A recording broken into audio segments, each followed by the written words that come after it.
Welcome to this video about the life of one of the most famous and controversial figures in history, Genghis Khan.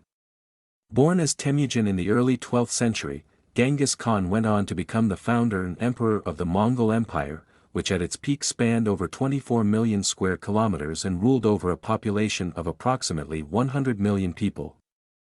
From humble beginnings as an orphan child, Genghis Khan rose to become a legendary conqueror and military strategist, leading his armies to victories against some of the most powerful empires of his time.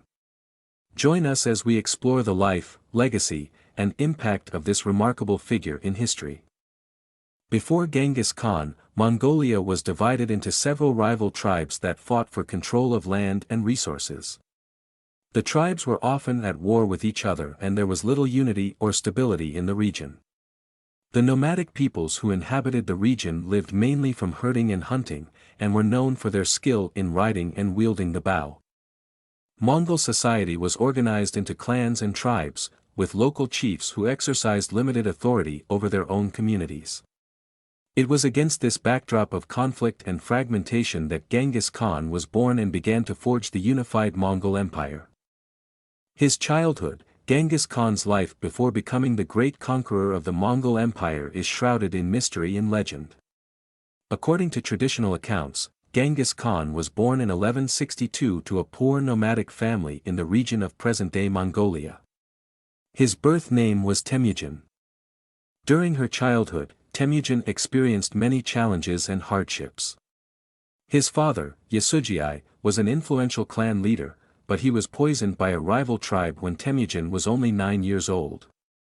His mother, Holun, had to deal with poverty and hostility from other tribes. Temujin was captured by enemies when he was just a child and enslaved for several years. He was eventually freed by his older brother, who became chieftain after their father's death. Temujin's life continued to be difficult after his release. He had to face hostility from other clans and tribes, who saw him as a weak and uninfluenced young leader. However, Temujin was able to earn the respect and loyalty of his followers through his courage, wisdom, and charisma. He also developed remarkable skills in strategy and warfare. The unification of the other tribes, Genghis Khan's unification of Mongol tribes began when he was elected chief of his tribe in 1206 after a series of battles and negotiations. From there, Genghis Khan began to rally neighboring tribes under his banner, using a combination of skillful military tactics, diplomacy, and distribution of booty to convince tribal leaders to join him. Genghis Khan waged several campaigns against rebel tribes who refused to submit, using guerrilla tactics and siege strategies to weaken their positions. He also established a standing army, organized into units of 10, 100, 1,000 and 10,000 men, with officers appointed on the basis of skill rather than birth. The Yasa Mongol Code, the Mongol Code, also known as Yasa, was a set of laws and rules established by Genghis Khan to govern the lives of the Mongols during his reign. The code included rules on property, trade, marriage, relations with foreign tribes, and warfare. It was based on Mongolian nomadic traditions, but also influenced by Chinese and Muslim cultures. The Mongol Code played an important role in consolidating Genghis Khan's power as supreme ruler of the Mongols and in creating the Mongol Empire. The conquest of China, Genghis Khan's invasion of China began in 1211 after Emperor Jin broke a peace treaty. Genghis Khan began by capturing the city of Zhongdu, present-day Beijing, in 1215 after a months-long siege. In 1219, Genghis Khan launched a major offensive against the Khwarezm dynasty which controlled much of Central Asia. This campaign led the Mongol armies to cross the Gobi Desert and Iran to finally reach the Khwarezmian Empire. The Mongols quickly conquered the towns and forts in the region, ending the Khwarezmian dynasty.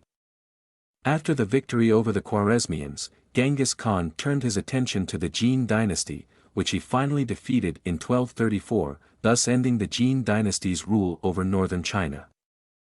The Mongols then conquered the Song dynasty of southern China in 1279 under the reign of Kublai Khan, grandson of Genghis Khan, thus ending the Song dynasty and unifying China under the Yuan dynasty, which was founded by Kublai Khan. The death of Genghis Khan. Genghis Khan's death is shrouded in mystery. According to legend, he was wounded in a battle in China and died soon after, in 1227. However, the details of his death remain unclear and it is unclear exactly how he died. Some historians believe he may have died of an illness, while others believe he could have been poisoned or murdered. After his death, the Mongol Empire continued to grow under the leadership of his sons and grandsons. The continuation of the Mongol Empire after his death, his successors and descendants continued his conquests. The first Mongol campaign in Europe took place in 1223 when the Mongols, under the command of Subutai and Jebe, defeated a coalition of Russian and Polovtsian forces at the Battle of the Kalka River. However, the Mongols did not continue their advance into Western Europe, as they faced revolts in their own empire. The Mongols then invaded Hungary in 1241 under the command of Bada Khan, the grandson of Genghis Khan, and defeated the Hungarian forces at the Battle of Mohi. The Mongols then advanced west, looting and destroying towns in their path. However, they were forced to return to Mongolia in 1242 due to the death of the Mongol Emperor Ogedai Khan. In 1258 the Mongols invaded Persia and conquered Baghdad, ending the Abbasid dynasty. They then continued their advance into Syria and Palestine, but were defeated by the Egyptian Mamluks at the Battle of Ain Jalut in 1260. Finally, in 1271, Kublai Khan, grandson of Genghis Khan, sent an army to Europe under the command of his Mongol general, Barai Bok. However, the army was defeated by Yuan dynasty forces of the Ilkhanate Empire at the Battle of Khoan in 1281, ending Mongol ambitions in Europe. Thank you for watching this video about the life of Genghis Khan. As one of the most influential figures in world history, his impact can still be felt today. From his early years as a young warrior to his conquests and unification of the Mongol tribes, Genghis Khan's life was filled with incredible achievements and challenges. His military tactics and leadership skills changed the course of history and influenced the rise of the Mongol Empire. We hope this video has given you a deeper understanding and appreciation for the life and legacy of Genghis Khan. Don't forget to like and subscribe to our channel for more videos about the greatest figures in history.